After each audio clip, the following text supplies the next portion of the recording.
If I ask you what is your favorite Pirates movie, well, you'll most likely definitely say Pirates of the Caribbean. And a safe bet is most likely the earliest three, which is the Pirates of the Caribbean, The Curse of the Black Pearl, Pirates of the Caribbean, Dead Man's Chest, and of course, Pirates of the Caribbean at World's End. But one of them is by far is the best of the best, and it's the Pirates of the Caribbean, The Curse of the Black Pearl. Bullshit. Bullshit. Derivative. That I love. I absolutely love. It was truly lightning caught in a bottle. A miracle that even some say happy accident. By happy accident, I mean the film is based on Walt Disney Pirates of the Caribbean attraction ride, just to promote the ride. It was never more than just that. What Disney made was a legendary film which they popularized the genre of pirates. It made them cool again. Objection!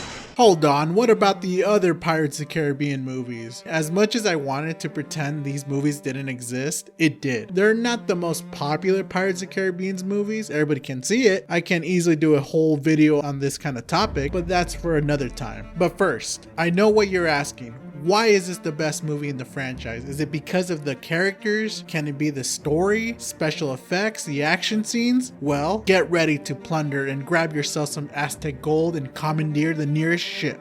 I am us!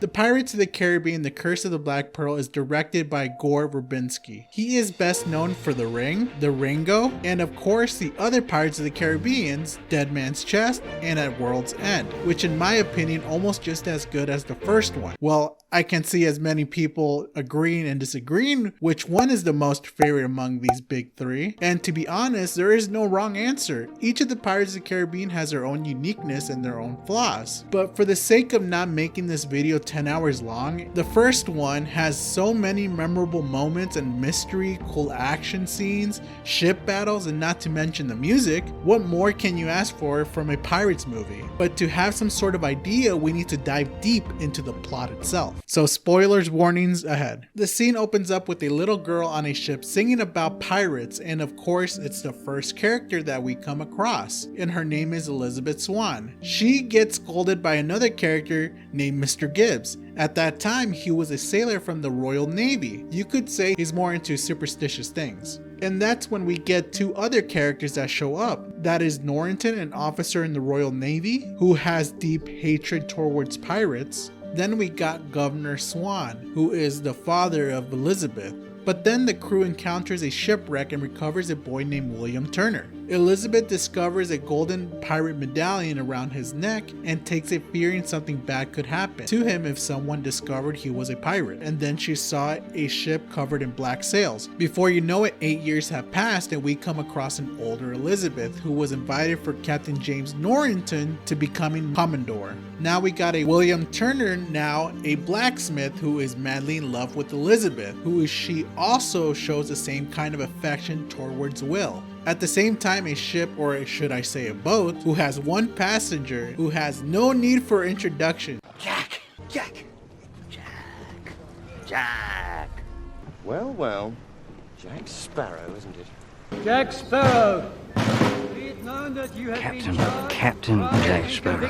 Who is known as Captain Jack Sparrow, who arrives at Port Royal to commandeer a ship. Then we go to the event where Norrington is being promoted and presented a sword that William made. That's when we get a Norrington proposing to Elizabeth, but all of a sudden she couldn't breathe because of the dress that her father gave her, and then she faints and falls into the ocean, causing the medallion to emit a pulse. That's when Jack Sparrow springs into action, rescuing Elizabeth, which he takes off the corset and realizes the medallion. Jack wanted to know where she got that, but before he got an answer, that's when Norrington came with his men and discovered he was the infamous pirate known as Jack Sparrow. But that's when he did a daring escape, and Jack made his way to a blacksmith shop where he encounters Will and then had this amazing duel. But of course Will was a little bit more skilled, and Jack knew this, and of course he pointed a gun at him. Before he pulled the trigger, he mentioned that this shot was not meant for you. Then he gets knocked out by the shop owner.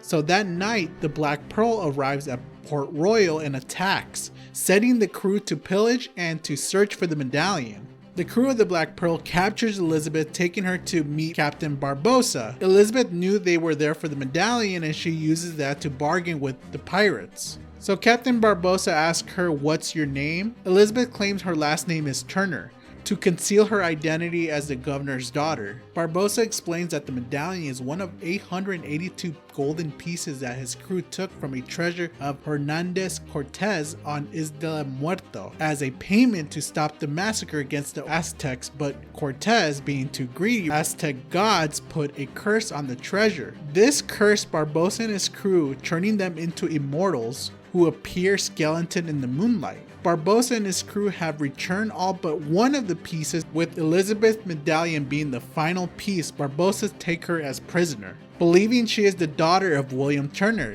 Will's father and a previous crewmate of the Pearl, whose blood is needed to lift the curse, which Barbossa killed after he sent the medallion to Will as a revenge for the mutiny against Jack. Of course, it was only after that we learned we needed his blood to lift the curse. That's what you call ironic. After Will finds out that Elizabeth was captured, he tried to convince Norrington to let go of Jack to find Elizabeth, but Norrington refused. With no other choice, Will frees Jack to rescue Elizabeth. The two of them commandeer a small ship and headed for Tortuga. There, Jack enlisted his friend Gibbs to help them assemble a crew in chasing the Pearl to the Cursed Island. Will found out that Jack was the previous captain of the Black Pearl before Barbossa staged immunity against him and left him on a deserted island. That's when they finally tracked down the Black Pearl, where Will and Jack witnessed Barbossa returning the final golden piece, trying to sacrifice Elizabeth's blood. Barbossa, realizing that wasn't the blood they needed, Will sneakily rescues Elizabeth and bringing her to the Interceptor. While Jack is captured by Barbossa's crew, You're supposed to be dead! and almost killing him, but Jack Sparrow told him he knew whose blood they needed and tried to make a deal with Barbossa, but the Pearl was catching up to the Interceptor and locked Jack in the bridge of the Pearl. The Pearl attacked the Interceptor and destroying it and taking Jack's crews hostage. Elizabeth and Jack, believing that Will is dead, but emerges from the ocean and demands Barbossa to let Elizabeth go free. Will tells them who his father is and makes a deal with Barbossa to release Elizabeth in exchange for his blood. Barbossa agrees but exploits a loophole in the agreement, marooning Jack and Elizabeth on the island. Elizabeth confronts Jack on how he got off the island, which Jack opens up a hidden wine cellar that was used for rum runners. It's not what you're thinking. And of course, Jack has no plans of rescuing William, leaving him to his fate. But Elizabeth took matters into her own hands and burning all their supplies, including the rum, making a signal for the Royal Navy, and eventually getting rescued by Norrington. And then Elizabeth was trying to convince Norrington to rescue Will from his fate, which he wouldn't budge, until she promised him to marry him, which Norrington gladly accepted it. I love weddings. Drinks all around. Finally arriving in the Cursed Island, Jack tells Norrington he will lure them out so they could ambush them. So Jack goes inside, saving Will and telling Barbossa that the Royal Navy is just offshore, and persuading Barbossa to attack the Navy before they lift the curse. Elizabeth having her own mission to go into the Black Pearl, freeing Jack's crew in order to save Will, but they refuse and takes the Black Pearl. Bloody pirates! So Elizabeth sets out on her own while the crew takes the Black Pearl. Inside the cave, Jack again switches sides and freeing Will and dueling against Barbossa. Then Elizabeth shows up and helps Will. So much things going on. You have Barbossa and Jack dueling, the other side Elizabeth and Will fighting. Furthermore, Norrington and his crew racing back to the ship while being bombarded. Just a huge climatic battle all around. Even Elizabeth's father has a piece of that action. All this taking place at the exact same time. And then you hear a gunshot. The gun that was pointed at Elizabeth was not fired, nor gunpowder smoke was seen. With the confusing Barbossa looked where the sound came from, none other than Jack Sparrow pointing the gun at him, believing Jack wasted his one shot that he had over 10 years. But Will assured that he did not waste his shot, revealing he has the last cursed coin covered in his blood and dropping it into the chest, which lifted the curse from Barbossa and his crew. And Barbossa with the one line that nobody will forget: while the Royal Navy defeated the pirates and Jack was recaptured by Norrington, who is forced to hang Jack as a prior law. But Will saves Jack right before he confesses his feelings towards Elizabeth, which she also confessed right back and rejected Norrington's promise to get married. And then Norrington, sadly realizing their love affection for one another, and pardons Will for his criminal act. While meanwhile Jack escapes, falls into the ocean to be rescued by his crew, and revealing he is now the captain of the Black Pearl and sailing off to new adventures. So coming back to why this movie was the best among the rest, it may be a simple answer but can be overlooked. And if you think about it, it's this. The movie was supposed to be the first and last. It took a theme park ride and turning it into a fun and unexpected adventure film that inspires the imaginations of not just for kids, but for adults as well. And before you know it, everybody wanted to dress up as a pirate in Halloween, popularizing the pirate genre.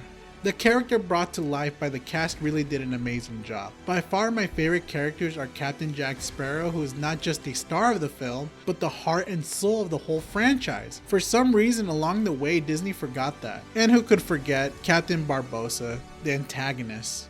He's another favorite of mine. He may be a pirate, but he's also a good man. By good man, I mean he's just another man looking for riches and titles, just what a pirate are supposed to do. Every time when he comes into the scene, he almost steals the show. The final scene that he played was when he got shot and his final words was, I feel